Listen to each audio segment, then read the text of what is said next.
Bun găsit la o nouă ediție Life and Business Champion, un spațiu în care descoperim oameni tineri, idei curajoase și povești care pot inspira o generație întreagă. Astăzi vorbim despre ambiție, despre curaj și despre tinerii care nu doar visează, ci au îndrăzneala să-și transforme visurile în planuri reale. Sunt Alin Isță, gazda acestei emisiuni.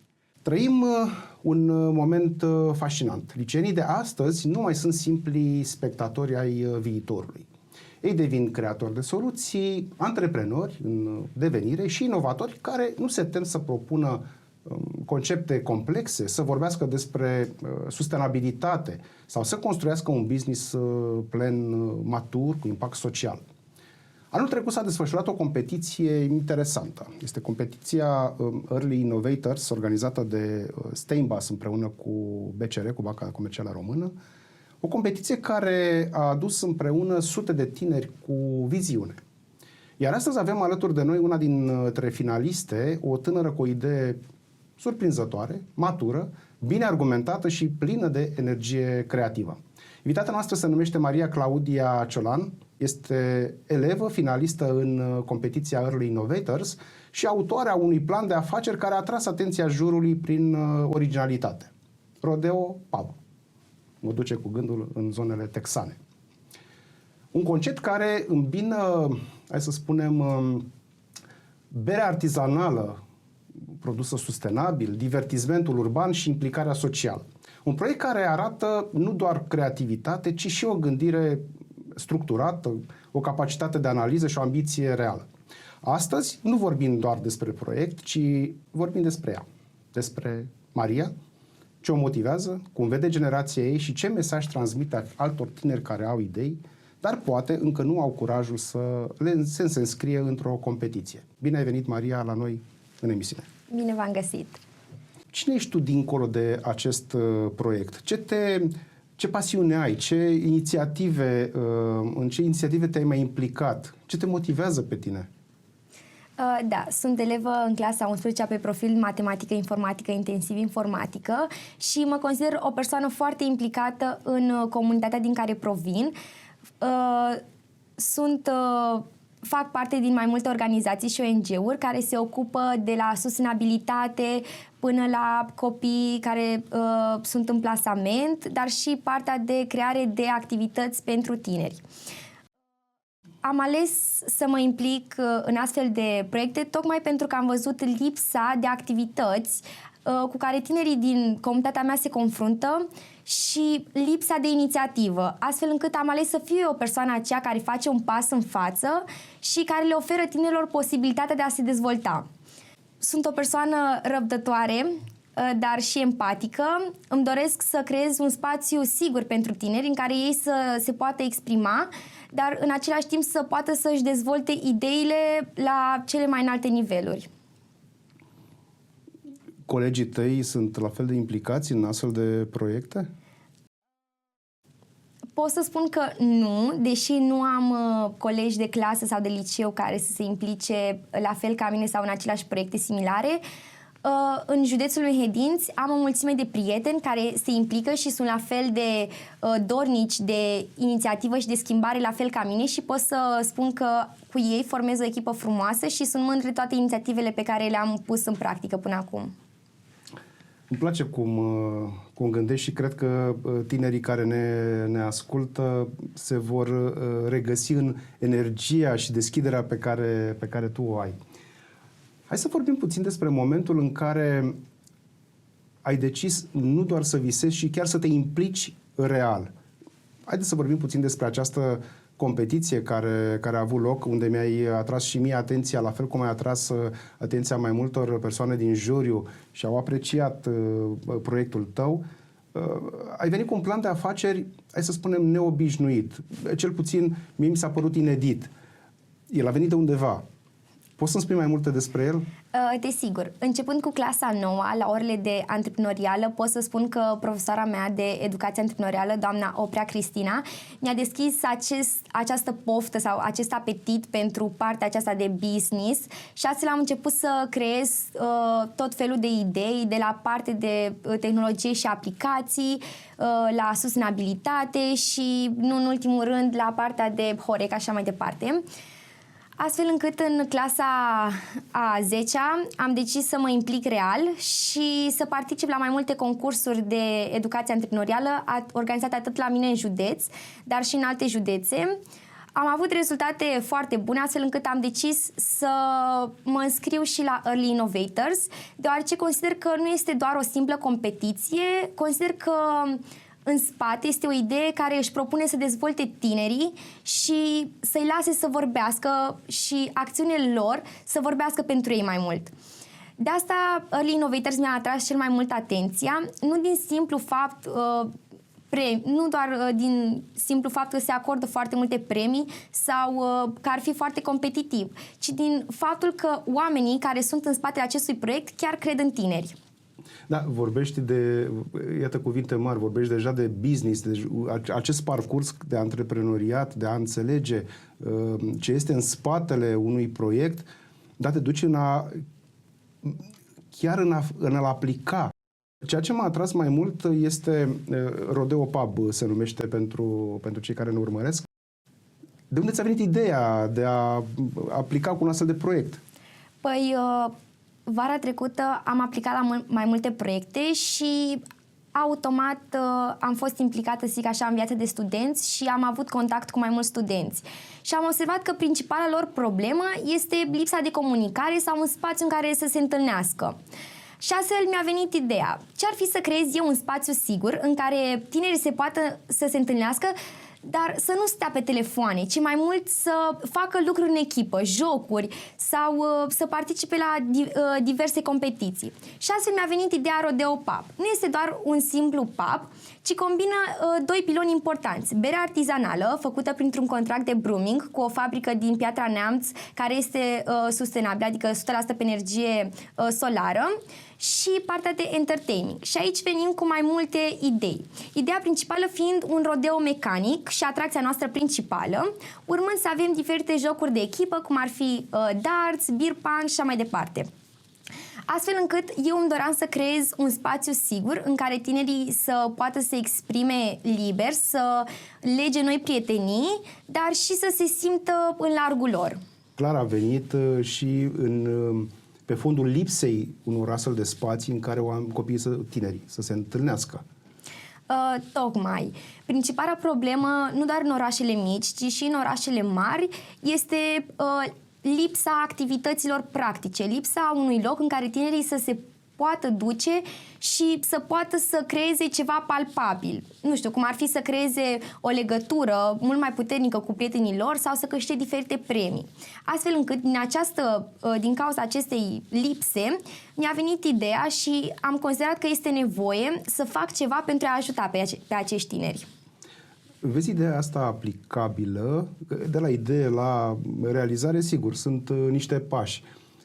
Iar în cadrul jurizării s-au pus tot felul de întrebări de la antreprenori, de la persoane cu experiență, căutând chiar să ajute un astfel de proiect să prindă viață. Consider că proiectul în sine poate fi aplicat cât mai curând. Nu avem nevoie de foarte multe resurse. Și, de asemenea, ceea ce ne ajută pe noi este faptul că noi oferim comunității noastre cât mai mult, astfel încât noi ne dorim să, din profiturile noastre, să oferim un anumit procent către minorități, deoarece încercăm să consider că pentru a-ți forma un public țintă sau să ții clienții fideli, ai nevoie să dai către comunitate, astfel încât noi oferim un procent anual de 5% către comunitățile din orașul respectiv, dar de asemenea noi ne dorim ca principalii angajați să fie studenți de asemenea, deoarece știm cât de greu este viața de student și știm cât de greu le este studenților să supraviețuiască cu un venit nu tocmai mare. Tu ești în mijlocul unei generații pe care o simt extrem de dinamică în acest moment.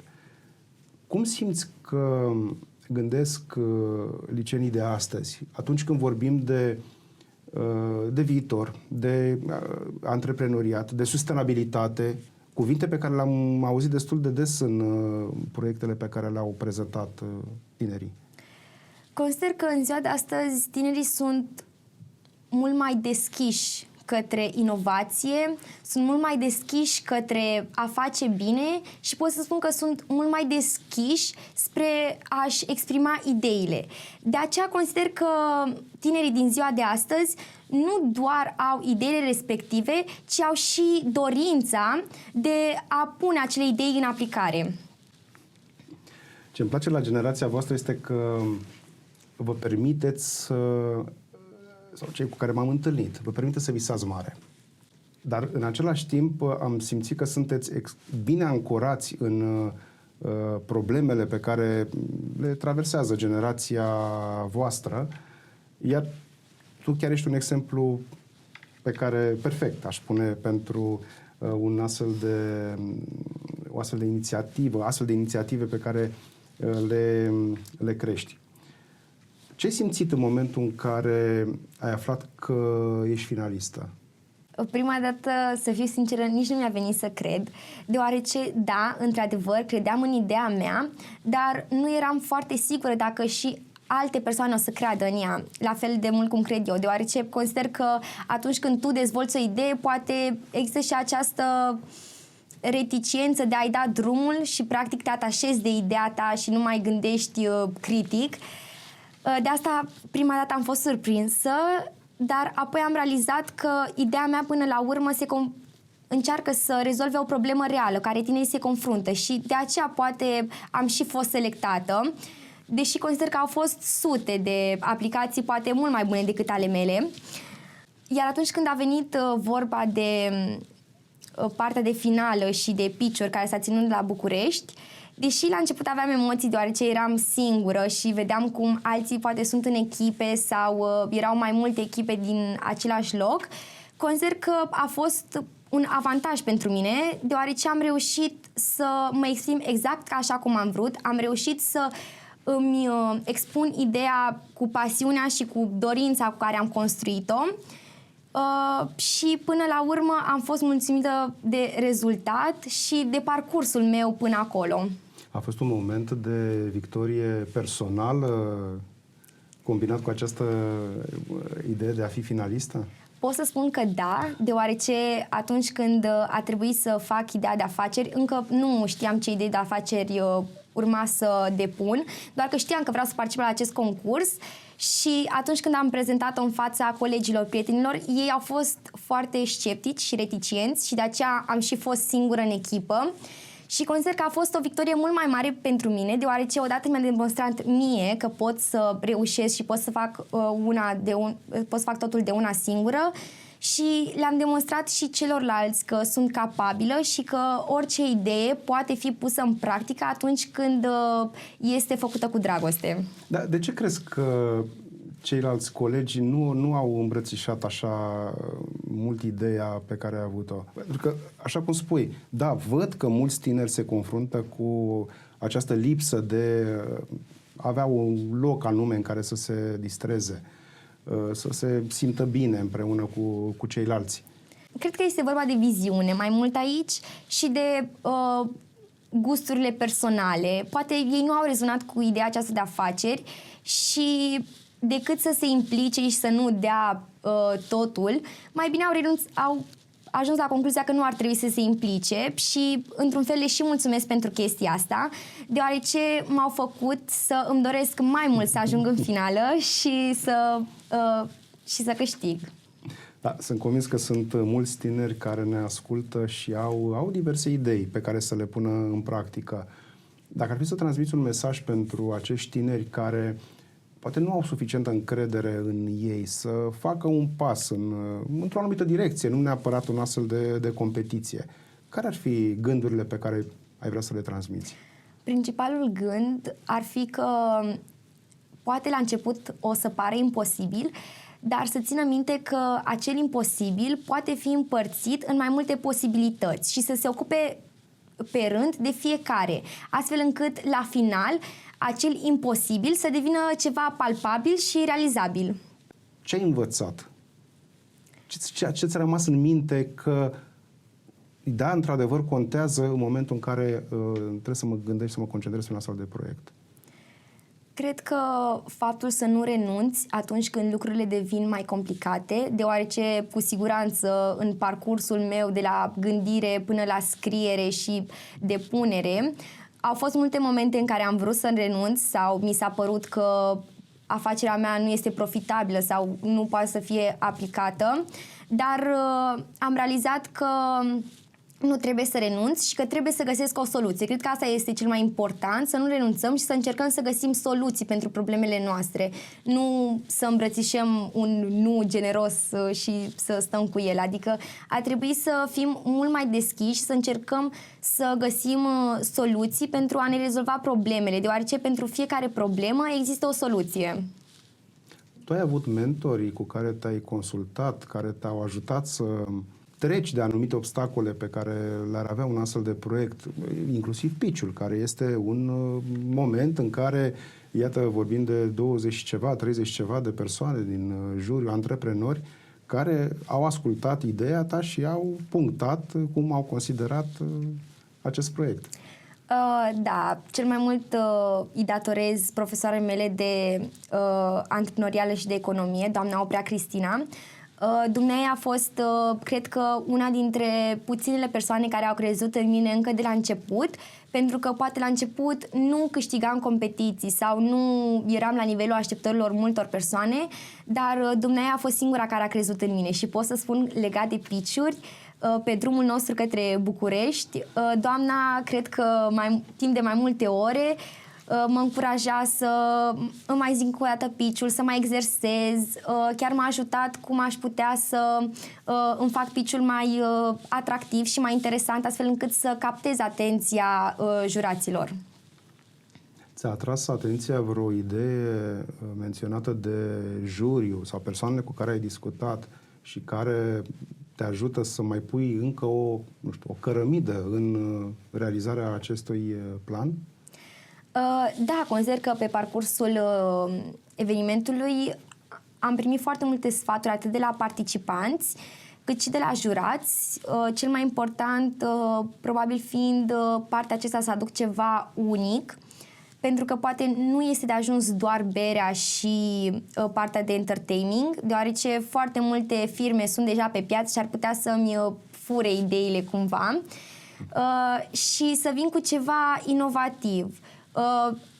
De asemenea, am discutat cu alți participanți și am ajuns la concluzia că poate aș putea să reduc anumite costuri din anumite părți și astfel încât profitul să fie mult mai mare, astfel încât consider că după eveniment am reușit să-mi structurez mult mai bine planul de afaceri, astfel încât poate să fie mult mai realizabil și mai fezabil. Da, spune-mă, bun, ai participat, ai fost finalistă, te-ai bucurat de această victorie, te-ai întors acasă. Colegii, prietenii care au văzut performanța pe care ai avut-o, cum te-au privit? Cum te-ai privit tu în fața lor? Eu consider că am fost la fel cum am plecat. Poate singura chestie diferită la mine a fost dorința de a ajuta pe ceilalți, astfel încât atunci când am revenit la mine în comunitate, tinerii au fost mult mai deschiși să vorbească cu mine, să-mi pună întrebări atunci când au văzut că planul meu de afaceri a dat roade și am reușit să ajung în finală. Și eu m-am bucurat foarte mult atunci când tinerii au venit la mine și m-au întrebat: hei Maria, ideea asta de afaceri cum ți se pare? Sau crezi că eu aș putea să mă înscriu la concursul ăsta? Pentru că asta consider că contează până la urmă. Implicarea civică și să-i ajuți pe ceilalți. Ai primit cumva vreun semn de la parteneri care ar vrea să investească într-un astfel de proiect? Păi pe timpul concursului am avut foarte multe, am primit foarte multe laude și încurajări ca să-mi și deschid afacerea. Este adevărat că după competiție nu pot zic că nu m-am interesat foarte mult cum să și adică cum să-l pun în aplicare, deoarece încă nu am 18 ani și ar fi mai complicat. Dar consider că după ce o să devin majoră, mi-aș dori să pun în aplicare, poate la o scară puțin mai mică, dar mi-aș dori să pun în aplicare acest business. Ce alte inițiative ai mai avut? Unde mi-ai aplicat? Ce proiecte ai mai dezvoltat? Desigur, eu sunt elev ambasador în cadrul TeenCap Academy, care este o organizație non-guvernamentală care te mentorează pe tine pentru a dezvolta activități în comunitățile tale. Și pot să spun cu mândrie că am reușit să dezvolt activități non-formale, în care tinerii chiar se simtă implicați și sprijiniți, astfel încât am avut activități de la treasure hunt până la quizuri despre matematică și informatică. Am avut de asemenea și foarte multe cereri de colaborări după acest eveniment. Am văzut că firmele au fost mult mai deschise și mult mai dornice să mă ajute sau să discutăm despre un parteneriat, având în vedere că au văzut seriozitatea de care eu dau dovadă și dorința mea de implicare. Ce ai schimba în sistem acum pentru a da o șansă mai mare tinerilor care vor să se implice în astfel de inițiative? Consider că sistemul nostru educațional din România are foarte multe găuri și ar fi foarte multe lucruri de schimbat, dar atunci când vine vorba de această încurajare, să zic așa, când vine vorba de implicarea tinerilor, consider că tinerii nu au parte deloc de sprijin din partea sistemului, astfel încât aș încerca să le arăt că viața nu se termină la școală și că există și oportunități care te ajută să te dezvolți mult mai mult decât orele de la clasă, de exemplu. Și aș începe prima dată prin crearea a cât mai multor activități sau concursuri, olimpiade, cum vreți să le spuneți, care să sprijine într-adevăr gândirea critică și spiritul antreprenorial. Undeva la 35-40% dintre tinerii români spun că vor să-și deschidă o afacere, deci chiar sunt dornici să facă lucrul acesta, simt asta. România este peste media Uniunii Europene la dorința de antreprenoriat, asta am văzut-o în mai multe competiții, este o astfel de deschidere. Motivațiile principale, și aici aș vrea să te întreb dacă se par că sunt în regulă și sunt adevărate, ar fi independența financiară. Mulți tineri chiar își doresc să aibă o independență financiară, dorința de a face ce le place, da, și foarte, foarte mult am observat această motivație și am văzut-o la foarte mulți tineri, impactul social pe care îl pot avea aceste proiecte. Cum te raportezi la aceste informații? Am avut oportunitatea de a mă întâlni cu o mulțime de tineri care au avut idei și nu doar idei, le-au și pus în practică, tocmai din această dorință de a fi independent financiar sau de a face ce le place, deoarece tinerii acum sunt mult mai speriați să trăiască într-o lume în care să fie nevoiți să facă ceva ce nu le place sau să facă ceva doar pentru a-și câștiga traiul și a câștiga niște bani, decât sunt speriați să-și pună ideile în aplicare. Și de asta consider că această dorință este mult mai mare decât în generațiile trecute. Iar legat de partea socială, consider că tinerii au văzut cât de greu le este poate să pună aceste idei în aplicare sau au văzut că nimeni nu îi susține și astfel consider că această dorință e mai mult o frustrare, să zic așa, interioară, deoarece ei nu au fost ajutați și ei își doresc ca acum să ajute pe ceilalți, ceea ce mi se pare foarte onorabil. Și nu pot decât să îi felicit pe cei care aleg să-și pună în aplicare ideile. Eu cunosc personal, am prieteni care deja și-au deschis afaceri și mi se pare că sunt mult mai organizați, sunt mult mai deschiși spre partea aceasta de implicare civică și consider că sunt mult mai dornici să te ajute, să te învețe sau să spună anumite sfaturi, să dea sfaturi, decât poate sunt alte generații. Este vreo întrebare pe care nu ți-am adresat-o și ai vrea să transmiți ceva mai departe tinerilor? Aș vrea să las un mesaj aici tinerilor și anume faptul că am observat că în generație această frică de a te exprima și a fi diferit este tot mai mare și de multe ori tinerii, în special adolescenții, aleg să se conformeze și să intre în anumite tipare, chiar dacă poate ei nu sunt așa. Consider că eu m-am confruntat de foarte multe ori cu această dificultate de a mă exprima și de asemenea cu dificultatea de a arăta cine sunt eu cu adevărat, doar că în urma acestor proiecte minunate la care am participat, am realizat că să fii diferit nu este neapărat un dezavantaj, ci mai mult un avantaj și că trebuie să arăți lumii cine ești, pentru că dacă nu faci asta, nu ai cum să atragi oameni potriviți sufletului tău. Maria, în cadrul emisiunii noastre, fiecare invitat să pună o întrebare pentru invitatul care va veni în următoarea emisiune, în care nu știi cine va fi, dacă va fi femeie, bărbat, ce preocupări are. Și am pentru tine o întrebare de la invitatul precedent care a fost la noi în emisiune, pe care aș vrea să ți-o adresez.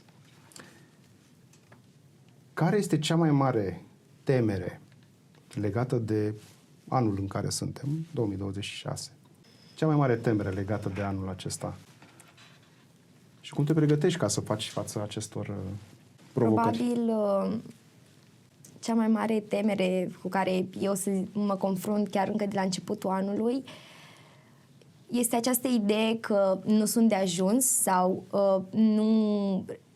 nu reușesc să excelez la așteptările pe care eu le am și mereu stau și mă gândesc că poate aș putea să fac mai mult, poate aș putea să ajut mai mulți tineri sau să fac activități mult mai bune.